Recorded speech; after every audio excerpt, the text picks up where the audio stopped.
Assalamualaikum warahmatullahi wabarakatuh. Perkenalkan, nama saya Alex Tanjaya, mahasiswa Universitas Nasional, Fakultas Ilmu Sosial dan Ilmu Politik, Program Studi Ilmu Komunikasi, dengan nomor pokok mahasiswa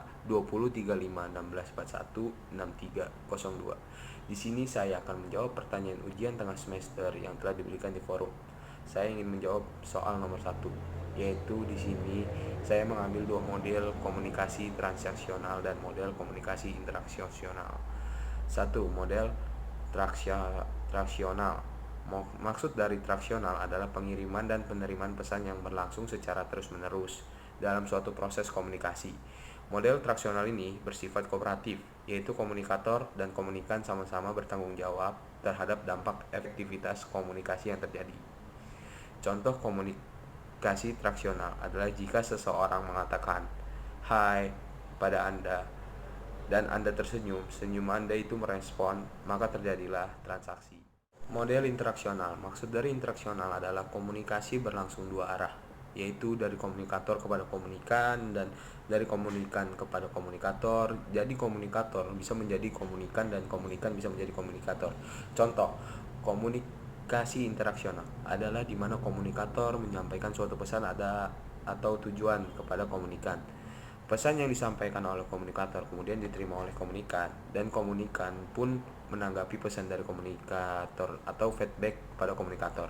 Sehingga baik dari komunikator maupun komunikan sama-sama saling membuka dirinya masing-masing, dan proses komunikasi pun dapat berjalan secara efektif pula. Saya akan menjawab soal nomor 2, yaitu komunikasi verbal dan nonverbal. Komunikasi verbal adalah komunikasi dalam bentuk lisan ataupun tulisan. Bentuk komunikasi ini merupakan bahasa yang outputnya berupa ucapan atau tulisan kata-kata yang dapat dimengerti. Jika komunikasi nonverbal adalah komunikasi yang pada umumnya menggunakan bahasa tubuh, seperti gerakan tangan atau raut wajah, gelengan kepala, atau tindakan dan sebagainya. Persamaan komunikasi verbal dan komunikasi nonverbal tidak memiliki persamaan, karena komunikasi verbal merupakan komunikasi yang di dalam bentuk lisan maupun tulisannya berupa bahasa atau suatu kata-kata. Sedangkan komunikasi nonverbal merupakan komunikasi yang pada umumnya menggunakan bahasa tubuh, misalnya raut wajah, gerakan tangan, tindakan, gelengan kepala, dan sebagainya. Perbedaan komunikasi verbal dan komunikasi nonverbal ada 5, yaitu 1. Diskresi dan keberlangsungan. Komunikasi verbal memiliki titik awal dan titik akhir. Sedangkan komunikasi nonverbal tidak berawal dan tidak berakhir karena berlangsung secara terus-menerus tanpa adanya interupsi. Yang kedua, peluang terjadinya kesalahpahaman, yaitu komunikasi verbal memiliki makna yang pasti sehingga dapat meminimalisir kesalahan penafsiran. Ya, sedangkan komunikasi nonverbal memiliki ribuan ekspresi wajah yang dapat dibuat hanya dengan 20 otot wajah. 3. Penggunaan, yang dimana komunikasi verbal yang digunakan oleh manusia hanya sekitar 7% saja dari keseluruhan komunikasi yang dilakukan. Sedangkan komunikasi nonverbal sangat penting dibandingkan komunikasi verbal.